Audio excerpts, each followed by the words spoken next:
Hey everyone, I won't say good morning because it's not a good morning, is it? It's a terrible morning.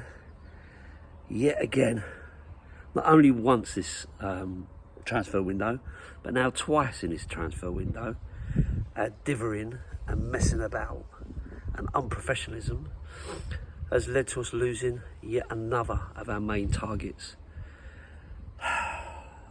Eberechi Eze has decided to go to Arsenal. Now, I don't blame him for that because it's his boyhood club.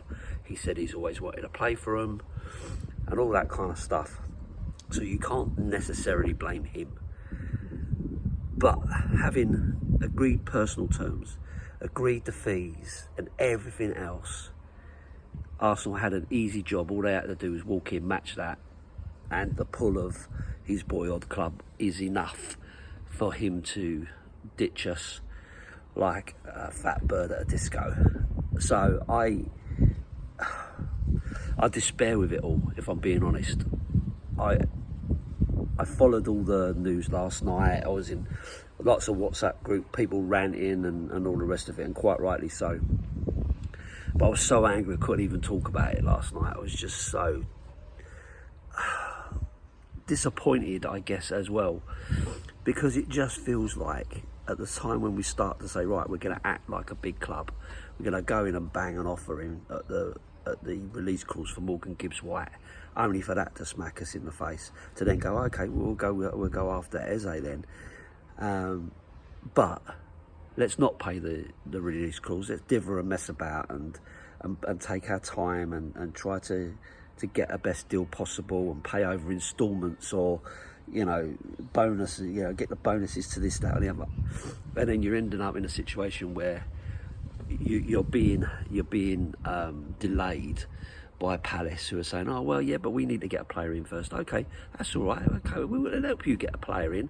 You know, we'll do that. Now I want to do some different bonuses, or I want to do a bit different structure. Oh, okay, look, yeah, but we've agreed this. And then all of a sudden it's like, too late.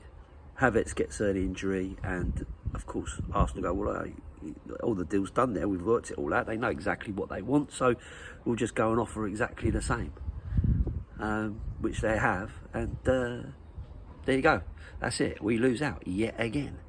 So where does that leave us?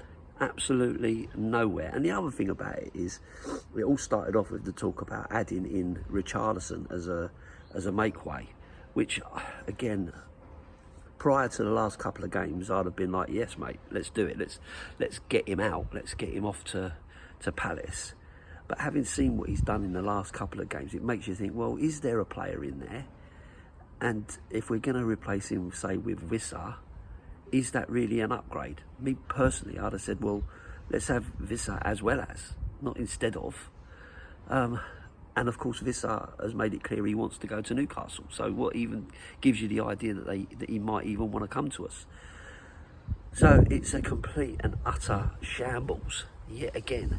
And our transfer window looks like it's going to end up being, you know, worse than it's ever been.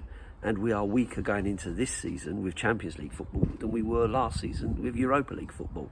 And potentially the season before that, where we had no European football. So, you know, at the end of it all, we're in a worse place than we ever were.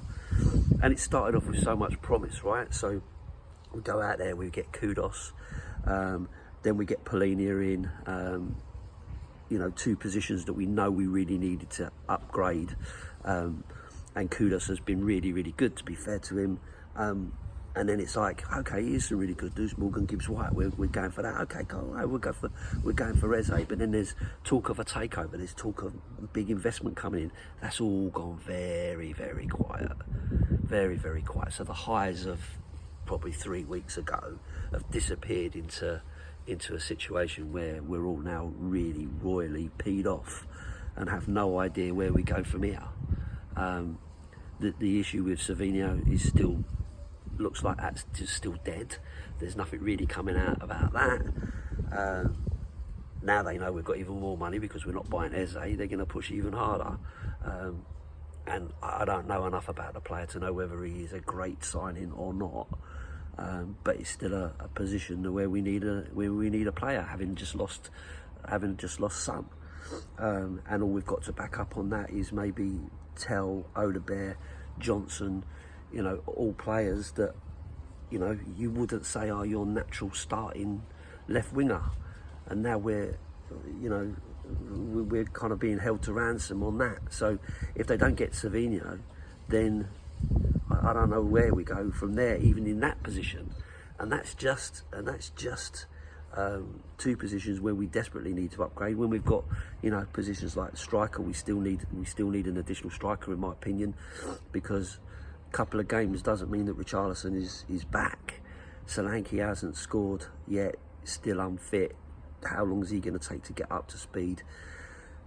There's just so much to do, and I know you can't do it all in one window, but it felt like we were in a really good place in terms of trying to get some real quality in this window.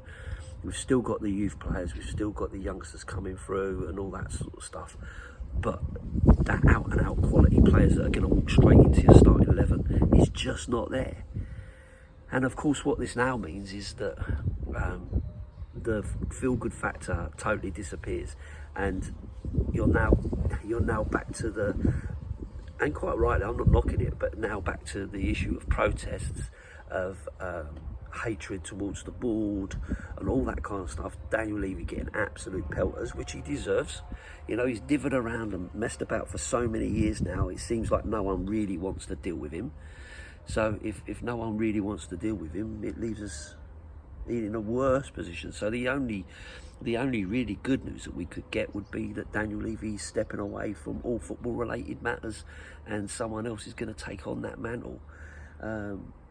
But if he's not been involved in these transfer dealings, as he says he doesn't until he's asked to really get involved, then you have to question what's going on with the people actually doing the negotiations. Like where are they going, and how have they ended up getting stitched up, not once but twice in the same window, by two Premier League clubs?